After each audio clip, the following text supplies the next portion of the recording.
प्यारे बच्चों, welcome to my channel Verma study 2020 बुकलाना। मैं यूपी बोर्ड के क्लास 12 के छात्र छात्राओं के लिए इकोनॉमिक्स सब्जेक्ट को हिंदी माध्यम से मैं फुल कोर्स कराऊंगा। यदि आप फुल कोर्स करना चाहते हैं तो मेरे चैनल को सब्सक्राइब कीजिए और बेल आइकन को प्रेस करना न भूलें, ताकि जो भी वीडियो मैं अपलोड करूं उसका नोटिफिकेशन आपको सबसे पहले मिल सके। प्यारे बच्चों, माइक्रो इकोनॉमिक्स में चैप्टर 5 चल रहा है, बाजार संतुलन। इसमें आज हम लोग पढ़ेंगे एक्सरसाइज के प्रश्न उत्तर चल रहा है। उसमें एक प्रश्न है, मांग वक्र में शिफ्ट का कीमत पर अधिक तथा मांग पर कम प्रभाव होता है, जबकि फर्मों की संख्या स्थिर रहती है। स्थितियों की तुलना कीजिए जब निर्बाध प्रवेश तथा बहिर्गमन की अनुमति हो। व्याख्या कीजिए। हमें पता है प्रश्न कुछ समझ में नहीं आ रहा होगा, लेकिन घबराइए नहीं, अभी सब क्लियर हो जाएगा। फिर उसके बाद इसी प्रश्न को आपके एक्सरसाइज में एक और प्रश्न दिया है घुमा करके कि बाजार फर्मों की संख्या स्थिर होने पर तथा निर्बाध प्रवेश तथा बहिर्गमन की स्थिति में मांग वक्र के स्थानांतरण का संतुलन पर प्रभाव की तुलना कीजिए। ये दोनों प्रश्न का उत्तर एक ही होगा, जबकि एक्सरसाइज में दो जगह अलग अलग 14वां प्रश्न ये है और 21वां प्रश्न ये है। इसी प्रश्न को और दूसरे रूप में ऐसे पूछा जा सकता है कि जब पूर्ति पूर्ण बेलोचदार हो और मांग में वृद्धि या मांग में कमी हो रही हो तो संतुलन कीमत और संतुलन मात्रा पर कैसे प्रभाव पड़ता है। या इसको और पूछा जा सकता है कि जब पूर्ति पूर्ण लोचदार हो और मांग में वृद्धि या मांग में कमी हो रही हो तो संतुलित कीमत और संतुलित मात्रा पर कैसे प्रभाव पड़ता है। प्यारे बच्चों, ये जो है अभी आपने देखा 1 2 3 4 प्रश्न है। जो किताब में दिया हुआ है वो प्रश्न 2 है इसमें लिखा हुआ, और उसी को बेलोचदार के एक प्रश्न अलग बना है और पूर्ण लोचदार का एक बना है। इन प्रश्नों को हल करने से पहले मैं कुछ बेसिक चीज़ें बताऊंगा, ताकि अगर आप भूल गए हों, न जानते हों, तो वो चीज़ क्लियर हो जाए, तब मैं इसे आगे इसका उत्तर बताऊंगा। देखिए, दो शब्द बार बार प्रयोग हो रहा है, मांग और पूर्ति। बहुत ध्यान देने की ज़रूरत है, कंसंट्रेट होकर के, क्योंकि आज का जो है थोड़ा सा टेक्निकल है। इसमें अगर इधर उधर ध्यान है तो नहीं समझ में आएगा। अगर आप बिजी हैं तो बाद में देख लीजिएगा, वीडियो रोक दीजिए। लेकिन कहने का मतलब यह है कि कंसंट्रेट होकर के समझिए। तो मैं ये कह रहा था कि इसका उत्तर अभी नहीं बता रहा हूँ, अर्थात इस प्रश्न का उत्तर आपको परीक्षा में नहीं ये चीज़ लिखना है, ये तो मैं आपको समझाने के लिए बड़े से बाक्स में बताया हूँ। देखिए, दो शब्द बार बार आता है, मांग और पूर्ति। वीडियो 24 में बहुत पहले जब मांग का लोच पढ़ाया गया था, मांग की लोच की श्रेणियाँ, उसमें कई श्रेणियाँ थी, 5 थी, जिसमें 2 आपको बताया गया था, पूर्ण लोचदार मांग, पूर्ण बेलोचदार मांग। पूर्ति वाले में वीडियो 62 में पढ़ाया गया है। वीडियो 62 का मतलब लेक्चर 62 में पूर्ण लोचदार पूर्ति और पूर्ण बेलोचदार पूर्ति। तो पहले वैसे जो ऊपर सवाल लिखा है उसमें इसकी ज़रूरत है और इसकी ज़रूरत है, लेकिन हम चारों पढ़ेंगे क्योंकि आगे जो सवाल हल हैं इनकी ज़रूरत उसमें है। तो पहले हम ये जानें कि पूर्ण लोचदार और पूर्ण बेलोचदार क्या है। अगर मांग का याद है तो वही चीज़ पूर्ति में भी है, और अगर पूर्ति का याद है तो वही चीज़ मांग में भी है। देखिए, पूर्ण लोचदार की पहले बात करें तो लिखा है कि जब वस्तु की कीमत में कोई परिवर्तन नहीं होता है फिर भी मांग में परिवर्तन होता है। परिवर्तन में वृद्धि भी आ जाता है और कमी भी आ जाता है, उसे पूर्ण लोचदार कहते हैं। मांग वक्र एक्स अक्ष के समानांतर होता है। अब देखो, वो एक्स पर जैसे मान लो हमने यहाँ लिख दिया मांग और इधर लिख दिया कीमत, ठीक है। अब ये कह रहा है कि वस्तु की कीमत में कोई परिवर्तन नहीं होता है। यहाँ अगर हमने P मान लिया तो P मानने के बाद, सॉरी दिखाई नहीं दे रहा था, अब सही हो गया। पी हमने अगर मान लिया तो ये कह रहा है कि वस्तु की कीमत में, पूर्ण लोचदार की बात बता रहा हूँ, पूर्ण लोचदार की, कि वस्तु की कीमत में कोई परिवर्तन नहीं होता, रटने से काम नहीं चलेगा। आप समझ लेंगे तो पूर्ण लोचदार याद हो जाएगा। देखिए पूर्ण लोचदार जो है एक्स अक्ष के, ये ओ एक्स अक्ष कहलाता है, इसके समानांतर है। ये जो है आपका ये मांग का है, तो ये हो गया आपका डी। यहाँ भी डी होगा लेकिन यहाँ हमने पी दिखाया है। तब आप ये समझें कि मांग वक्र जो है एक्स अक्ष के समानांतर होता है। किसमें? पूर्ण लोचदार में। ये चीज़ क्लियर हो गया कि पूर्ण लोचदार में मांग वक्र एक्स अक्ष के समानांतर होता है।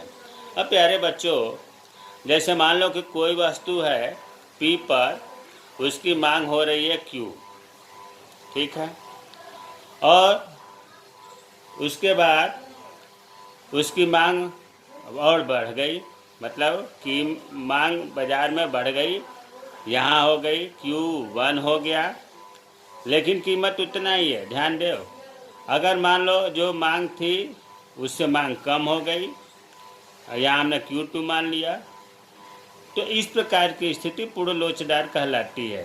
पूर्ण लोचदार में आपने क्या देखा कि कीमत में, मतलब ओपी में कोई परिवर्तन नहीं हुआ, जबकि मांग में परिवर्तन हुआ। Q से Q1 हो गया, Q से Q2 हो गया, मांग में वृद्धि या कमी हुआ, लेकिन कीमत में परिवर्तन नहीं हुआ। तो पूर्ण लोचदार की जब बात आ जाए तो आपके दिमाग में बात आ जानी चाहिए कि कीमत में परिवर्तन नहीं होता है, केवल मांग में परिवर्तन होता है। इसे हम पूर्ण लोचदार कहते हैं। अब देखो ये मांग में अगर यही चीज़ अगर हम पूर्ति के संदर्भ में कहें तो उसमें भी यही चीज़ होगा, लेकिन मांग वक्र के जगह पर ये पूर्ति वक्र बनेगा। यहाँ P हो गया, ये पूर्ति वक्र हो गया, बीच में हमने Q मान लिया, इससे Q बढ़ाया तो मांग बढ़ गई, Q1 हो गया, इससे कम हुई तो Q2 हो गया, है ना। इधर मांग है और इधर कीमत है। अब इसको इसमें क्या अंतर है? अरे भाई, इसमें कीमत में कोई परिवर्तन नहीं हो रहा है और मांग में वृद्धि हो रही है, कमी हो रही है। इसको कहेंगे कि कीमत में कोई परिवर्तन नहीं हो रहा है, लेकिन पूर्ति में, पूर्ति का है ना, तो पूर्ति में कमी और वृद्धि हो रही है। बस इतना ही अंतर है कि इसमें मांग वक्र में कमी या वृद्धि, या मांग मात्रा में हो रही है कमी वृद्धि, इसमें कहेंगे पूर्ति की मात्रा में कमी या वृद्धि हो रही है। कीमत इसमें भी स्थिर है, कीमत इसमें भी स्थिर है। अब आते हैं पूर्ण बेलोचदार में। पूर्ण बेलोचदार में जो है ये मांग का है पूर्ण बेलोचदार, तो ये वाई अक्ष के समानांतर होता है डी, और ये नीचे हम क्यू लिख दे रहे हैं। अब देखो कोई वस्तु का पी है, इस पर जो है मांग हुआ ओ क्यू, और अगर उसकी कीमत बढ़ गई P1 हो गया, तब भी मांग उतना ही है ओ क्यू।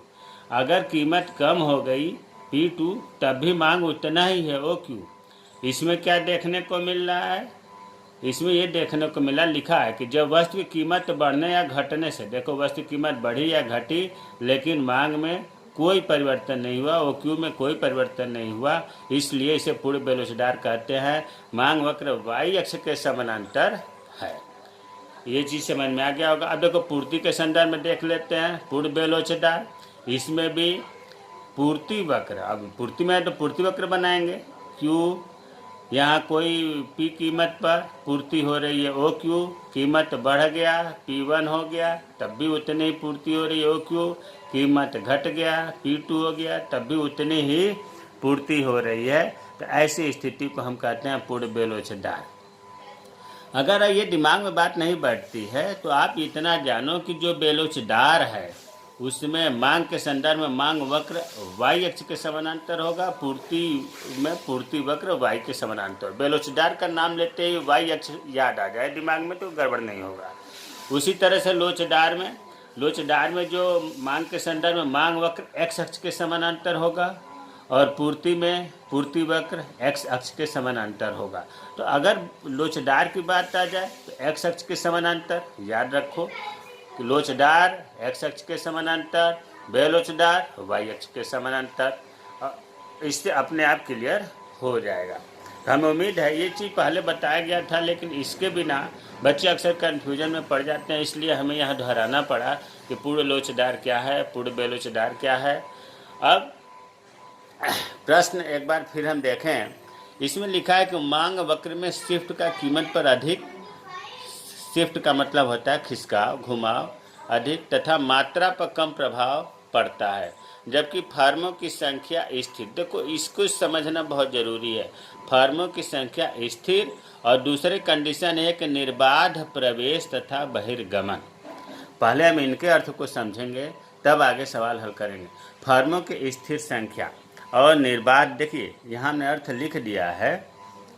फार्मों की संख्या अगर स्थिर है तो उसका अर्थ ये होता है, आप ही सोचो, कोई उद्योग है, अपने मन से उद्योग है और उसमें फार्म जो है स्थिर है, मतलब फार्म बाहर से न आ सकती है न जा सकती हैं। आगे लिखा है कि बाजार में नई फर्मों का प्रवेश, प्रवेश मतलब आना, और बहिर्गमन मीन्स जाना पर प्रतिबंध है।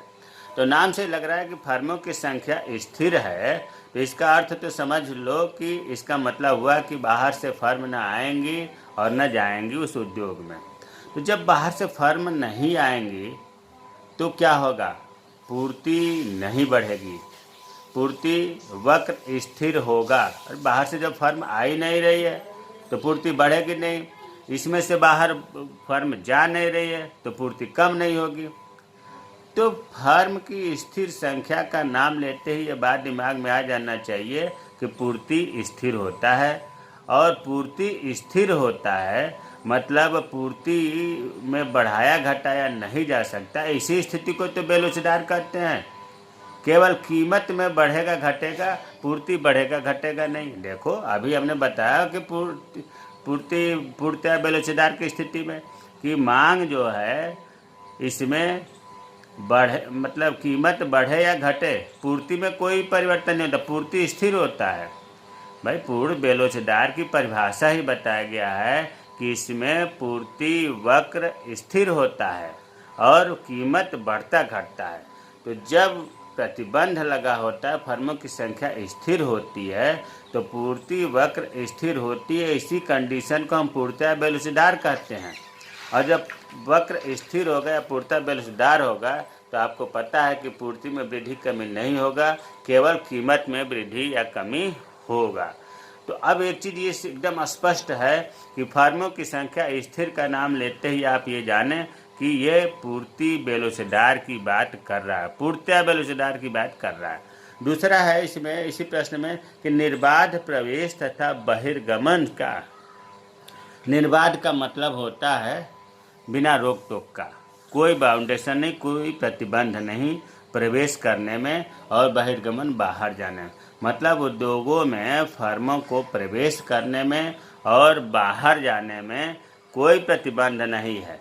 तो क्या होता है, देखो बहुत महत्वपूर्ण है, यहाँ ध्यान देने की ज़रूरत है कि जब उद्योगों में फर्मों को आने जाने में कोई प्रतिबंध नहीं होता है तो उस स्थिति में जो फर्म हैं वो सामान्य लाभ की स्थिति में व्यापार मतलब बिक्री करते हैं। अब प्रश्न उठता है कि सामान्य लाभ क्यों? देखिए, यहाँ एक चीज़ हम बता देना चाहते हैं कि कोई भी फर्म है वो तीन स्थिति में होती है। या तो असामान्य लाभ, असामान्य लाभ का मतलब कि बहुत अधिक लाभ की स्थिति में है। जब बहुत अधिक लाभ की स्थिति होती है उसे हम असामान्य लाभ कहते हैं। तो एक स्थिति तो कंपनी के साथ हो सकता है कोई लाभ की स्थिति में हो, जिसे हम असामान्य लाभ कहते हैं, और दूसरी ये स्थिति हो सकती है कोई हानि की स्थिति में हो, और तीसरा जिसको हम सामान्य लाभ कहते हैं, शून्य लाभ भी कहते हैं, उसे हम कहते हैं इसमें न लाभ हो रहा है न हानि हो रहा है, उसे हम सामान्य लाभ कहते हैं। तो जो निर्बाध प्रवेश और बहिर्गमन वाली स्थिति है, इसमें सामान्य लाभ पर फर्में उत्पादन कार्य करती हैं या बिक्री करती हैं। क्यों ऐसा होता है? देखो, सोचने की बात है, जब कोई उद्योग है और उसमें कीमत बढ़ गया, बाजार कीमत बढ़ गया, लाभ उसमें की कंपनियां बहुत अधिक असामान्य लाभ कमाने लगी, तो क्या होगा, बाहर से नई फार्में जो है पहुंच जाएंगी वहां बेचने के लिए, और जब बाहर से नई फार्में पहुंचेंगी तो पूर्ति बढ़ा देंगी, और पूर्ति बढ़ते ही क्या होगा, कीमत घट जाएगा, कीमत घटते सामान्य लाभ पर वो आ जाएंगी फर्में। अगर मान लो कि किसी उद्योग में अगर घाटा होने लगा, बाजार कीमत से कम पर बिक्री होने लगी, तो ऐसी स्थिति में क्या करेंगी फर्में कि उस उद्योग को छोड़कर बाहर चली जाएंगी। जैसे ही उद्योग की बाहर चली जाएंगी तो कम उद्योग फर्म हो जाएंगे, तो उनसे क्या होगा, फिर पूर्ति कम होगी, कीमत बढ़ जाएगी। कहने का मतलब यह है कि फर्मों के आने और जाने की स्थिति में हमेशा संतुलित कीमत पर लेनी देनी होती है। जो फर्म होते हैं संतुलित कीमत पर बिक्री करते हैं। तो इसमें ये चीज़ आपको समझ में आ जाना चाहिए। अब प्रश्न अब देखते हैं, प्रश्न को हल करने से पहले एक बार कह रहा है कि मांग वक्र में शिफ्ट का कीमत पर अधिक तथा मात्रा पर कम प्रभाव होता है, जबकि फर्मों की संख्या स्थिर रहती है। ये पूछ रहा है कि फर्म की संख्या स्थिर है और इस स्थिति में मांग वक्र दाएं बाएं हो रहा है। दूसरा कह रहा है कि निर्बाध प्रवेश और बहिर्गमन की स्थिति है, उसमें भी मांग वक्र दाएं बाएं हो रहा है। तो दोनों में क्या अंतर है? अब आपको समझ में आ गया होगा कि ये दो चीज़ पूछ रहा है। मांग फर्मों की संख्या स्थिर, इसका मतलब कि फर्म बेलोचदार है, वो स्थिति पूछ रहा है। और निर्बाध प्रवेश बहिर्गमन, इसमें ये लोचदार, पूर्णतः लोचदार स्थिति होती है, ये पूछ रहा है। या दूसरा उसी में दिया है, बाजार फर्मों की संख्या स्थिर होने पर तथा निर्बाध प्रवेश बहिर्गमन की स्थिति में, दोनों स्थिति पूछ रहा है कि मांग वक्र के स्थानांतरण दाएं बाएं खिसकने का संतुलन कीमत पर और संतुलन मात्रा पर क्या प्रभाव पड़ता है। तो अभी तक जो हमने बताया ये चीज़ समझने के लिए बताया। अब आते हैं असली टॉपिक पर, जो इसका उत्तर है ये है। अब उत्तर में हम प्रश्न दो स्थिति है। एक तो स्थिति है कि जब पूर्ति पूर्ण बेलोचदार हो और मांग में वृद्धि या मांग में कमी हो रही हो तो संतुलित कीमत या संतुलन मात्रा पर प्रभाव पड़े। ये भी एक प्रश्न अलग से बनता है। या जो प्रश्न है आपको ऊपर लिखा गया है कि फर्मों की संख्या स्थिर हो तब संतुलन कीमत या मात्रा पर प्रभाव, दोनों का उत्तर एक ही है। ध्यान दो, जब संख्या स्थिर होती है इसका मतलब ही हो गया कि पूर्ति पूर्ण बेलोचदार है, और संख्या स्थिर से पूछ ले या पूर्ण बेलोचदार कह दे तो दोनों का उत्तर एक ही होगा।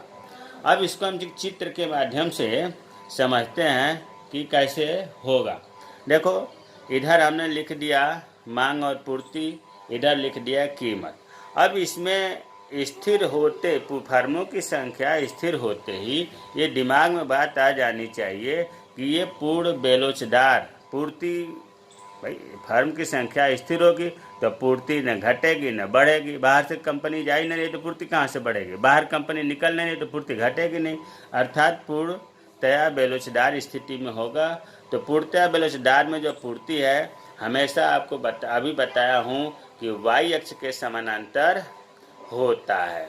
तो हमने वाई अक्ष के समानांतर यहाँ हमने लिख दिया ये पूर्ति वक्र, क्योंकि पूर्ति वक्र स्थिर है और बेलोचदार है, इसलिए वाई अक्ष के समानांतर बना दिया। इस साइड में मात्रा लिखा जाता है तो हमने क्यू लिख दिया। अब कोई एक बिंदु पर हमने मान लो यहाँ से हमने संतुलित कीमत निर्धारित कर दिया P। संतुलित कीमत कहा जाएगा OP और संतुलित मात्रा कहा जाएगा OQ। अब इस पर जो है हम मांग वक्र, प्रश्न में लिखा है देखो कि पूर्ति पूर्णतः बेलोचदार है तो मांग में वृद्धि या कमी। तो पहले हम मांग वक्र खींचेंगे, ये हमने इसे डिनोट कर दिया D से। अब ये कह रहा है कि मांग वक्र अगर हम दाहिने खिसकावें, मांग वक्र दाईं ओर खिसकेगा तो क्या होगा। तो चलिए, दाहिने का मतलब वृद्धि होता है, तो मांग वक्र जो है हमने दाहिने दूसरा बना दिया, इसका नाम रख दिया D1। ये मांग में वृद्धि होता है तभी मांग वक्र दाहिने खिसकता है।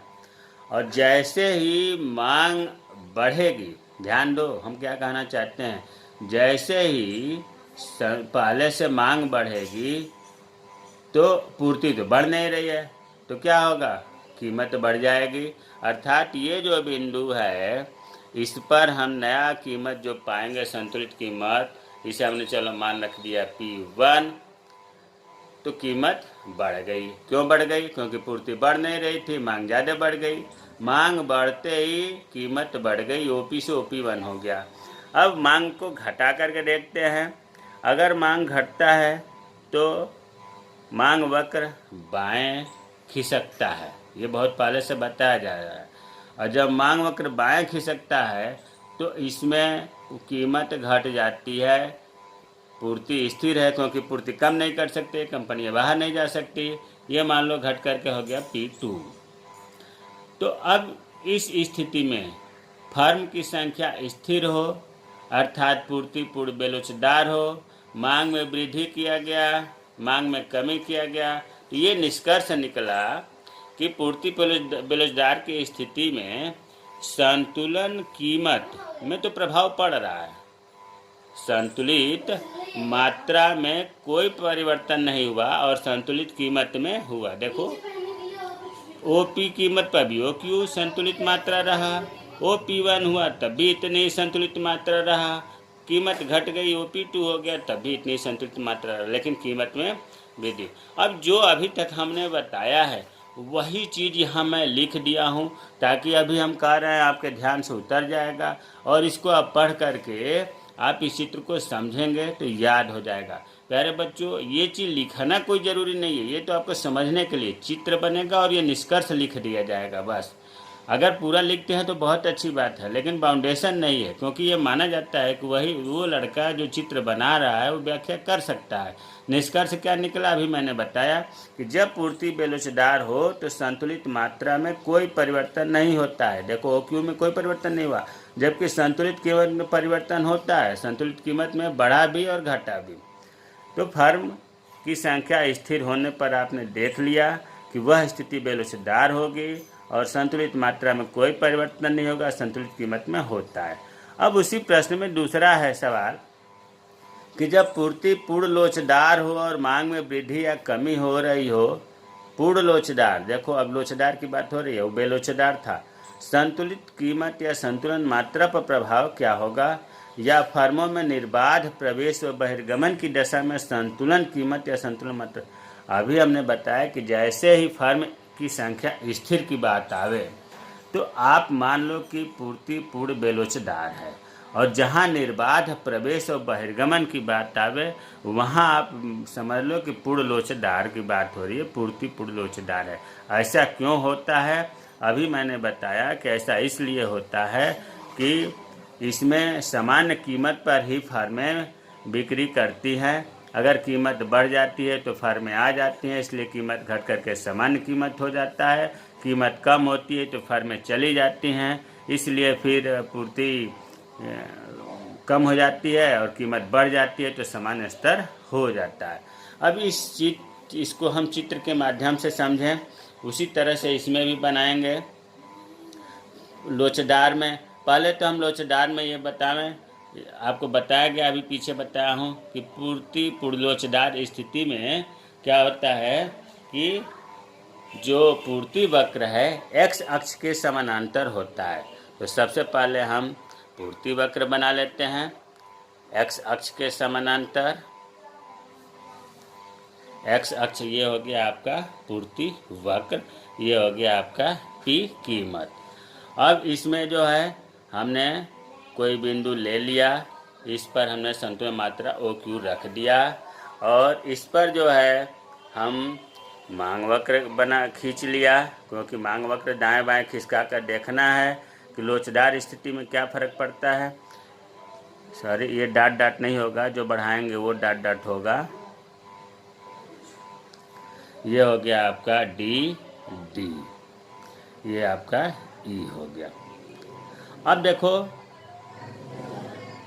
इसमें ये कह रहा है कि जब हम वृद्धि होती है मांग में तो क्या होता है, तो मांग में वृद्धि होती है तो मांग वक्र दाहिने खिसकेगा। हम जो है एक दूसरा मांग वक्र बना दिया, D1 और D1 कर दिया। अब मांग जैसे ही बढ़ा हम पूर्ति नहीं बढ़ा सकते। क्यों नहीं बढ़ा सकते? क्योंकि लोचदार स्थिति है। जब फर्म प्रवेश नहीं करेंगे तो पूर्ति कहाँ से बढ़ेगी। इसलिए पूर्ति बढ़ाना संभव नहीं है, पूर्ति स्थिर होती है, लेकिन मात्रा बढ़ जाएगी। पहले ओ क्यू मांग हो रही थी, अब ओ Q1 हो गया। कीमत घटाकर देखते हैं। अगर ये पूर्ति वक्र इधर आ जाए, बाएं आ जाए, D2 D2, तो यहाँ जो है ये हो गया Q2। प्यारे बच्चों, जब पूर्ति लोचदार होती है तो बताया गया है कि पूर्ति वक्र x अक्ष के समानांतर होता है। पूर्ति वक्र स्थिर होता है।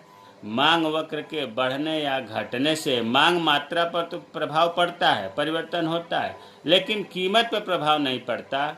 निष्कर्ष यही निकला कि जब पूर्ति पूर्ण लोचदार हो तो संतुलित मात्रा में परिवर्तन होता है। संतुलित मात्रा देखो, ओ क्यू से बढ़ करके ओ Q1 हो गया, ओ क्यू से घट करके ओ Q2 हो गया। लेकिन संतुलित कीमत में कितना हो मांग बढ़ा, कितना हो घटा, कीमत वही रहा, OP। ऐसी स्थिति में संतुलित कीमत में कोई परिवर्तन नहीं होता है। इसमें भी हमने ये पूरी बात आपको लिख दिया है, ताकि अगर अभी बात भूल जाएं तो इससे आप इस चित्र को फिर समझ सकते हैं। लेकिन इम्तहान में ग्राफ बना करके इस निष्कर्ष को लिख देना है। अब हमें उम्मीद है कि ये चीज़ समझ में आ गया होगा। तो अभी तक जो हमने बताया, इसमें ये बताया कि अगर पूर्ति पूर्ण बेलोचदार है, पूर्ति पूर्ण लोचदार है, तो ऐसी स्थिति में क्या संतुलन मात्रा पर और संतुलन कीमत पर प्रभाव पड़ेगा। अब आगे देखते हैं।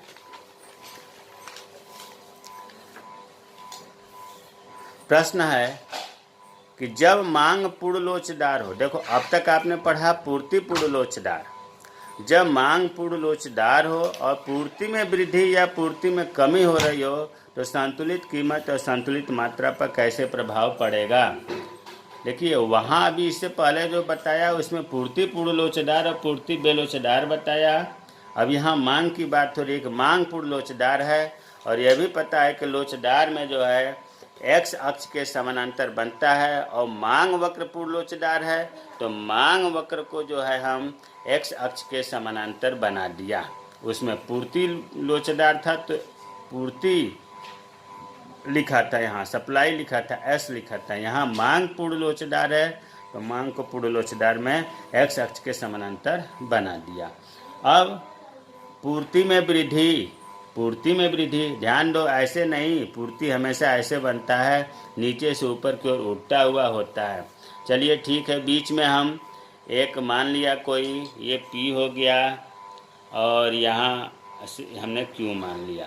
इससे जो है हमने इस पर हमने पूर्ति वक्र बना दिया, S ये E बिंदु हो गया। अब पूर्ति में ऊपर लिखा है कि एक बार वृद्धि करके देख लें, एक बार कमी करके देख लें। पूर्ति में जब वृद्धि होता है तो पूर्ति वक्र दाहिने खिसकता है ना, तो पूर्ति दाहिने खिसका दिया। ये S1 हो गया, यहाँ बिंदु काट रहा है, इसको हमने नीचे मिला दिया, ये Q2 हो गया।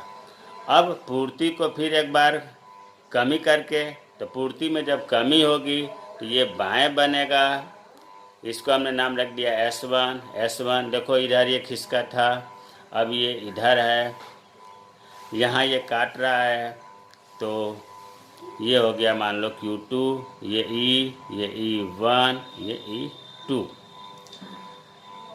अगर वो चीज़ समझ में आ गया है, इससे पहले वाला पूर्ति पूर्ण लोचदार, तो ये मांग पूर्ण लोचदार तो चुटकियों में समझ में आ जाएगा। इसमें यही निष्कर्ष निकला, क्या निष्कर्ष निकला कि जब मांग पूर्ण लोचदार हो, अभी हमने क्या बताया, जब मांग पूर्ण लोचदार हो तो संतुलित कीमत देखो कितना हो, पूर्ति घट रही है, बढ़ रही है, लेकिन संतुलित कीमत में क्या हो रहा है, कोई परिवर्तन नहीं हो रहा है, हर स्थिति में एक ही जैसा है। लेकिन संतुलित मात्रा, जिसको हम संतुलन मात्रा भी कहते हैं, इसमें परिवर्तन हो रहा है। परिवर्तन का मतलब फिर एक बार बता दूं, वृद्धि और कमी दोनों हो गया। अब आगे देखते हैं, जब मांग पूर्ण बेलोचदार हो, अभी तक आपने मांग के पढ़ा है, तो पूर्ण बेलोचदार हो और पूर्ति में वृद्धि या पूर्ति में कमी हो रही हो तो संतुलित कीमत और संतुलित मात्रा पर कैसे प्रभाव पड़ता है। अब मांग पूर्ण बेलोचदार हो, आपको पता है कि बेलोचदार में y अक्ष के समानांतर होगा और मांग पूर्ण बेलोचदार है, तो इस वजह से हम मांग को y अक्ष के समानांतर बना दिया। सॉरी, ये d मांग है, y अक्ष के समानांतर बना दिया। क्यों? क्योंकि प्रश्न में लिखा है कि मांग पूर्ण बेलोचदार है। पूर्ण बेलोचदार हमेशा y अक्ष के समानांतर होता है, मांग है, इसलिए हमने d लिख दिया। इधर d ना लिख रहा हूँ क्योंकि इधर मात्रा भी लिखनी है q। ठीक है, अब कोई एक कीमत हमने ले लिया, चलिए मान लिया हमने ये p कीमत हो गया।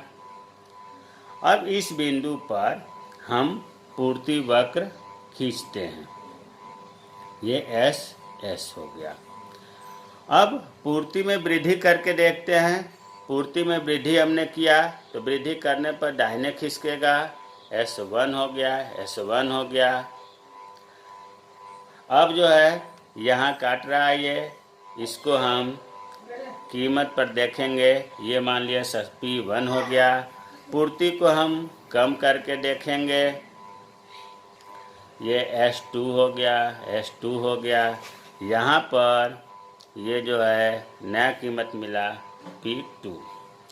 देखिए, जब मांग पूर्ण बेलोचदार हो, अभी हमने क्या बताया, निष्कर्ष क्या लिखेंगे, जब मांग पूर्ण बेलोचदार हो तो संतुलित कीमत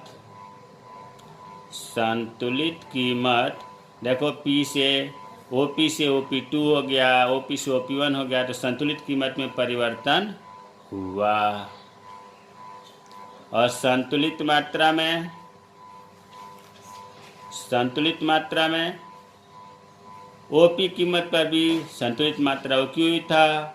अब ये बढ़ा, कीमत बढ़ा तब भी उतना ही संतुलित मात्रा हुआ, कीमत घटा OP हो गया तब भी OQ रहा, तो संतुलित मात्रा में कोई परिवर्तन नहीं हुआ। तो इस प्रकार से हमने 4 स्थिति बताया। हमने मांग में बताया और पूर्ति में बताया। मांग में बताया पूर्णतया लोचदार और पूर्णतया बेलोचदार। इसमें भी 2 बताया, पूर्णतया लोचदार और पूर्णतया बेलोचदार। इसमें वृद्धि का, जैसे मांग में पूर्णतया लोचदार तो पूर्ति में वृद्धि कमी, पूर्णतया बेलोचदार पूर्ति में वृद्धि कमी, पूर्ति में पूर्णतया लोचदार मांग में वृद्धि कमी, पूर्ति में पूर्णतया बेलोचदार मांग में वृद्धि या कमी। कहने का मतलब यह है कि 1 2 3 4 प्रश्न पूछे जा सकते हैं और वृद्धि या कमी अलग अलग करेंगे तो 8 प्रश्न बनेंगे। 8 हमने बता दिया है, अच्छे से बताया है। उम्मीद है कि ये वीडियो आप लोगों को पसंद आई होगी। अगर नहीं समझ में आया होगा तो हमने व्याख्या भी लिखा है, इसीलिए ताकि आपको समझने में दिक्कत ना हो। और फिर भी अगर नहीं समझ में आ रहा है तो कमेंट बॉक्स में कमेंट करें, मैं रिप्लाई करूँगा। जय हिंद, जय भारत।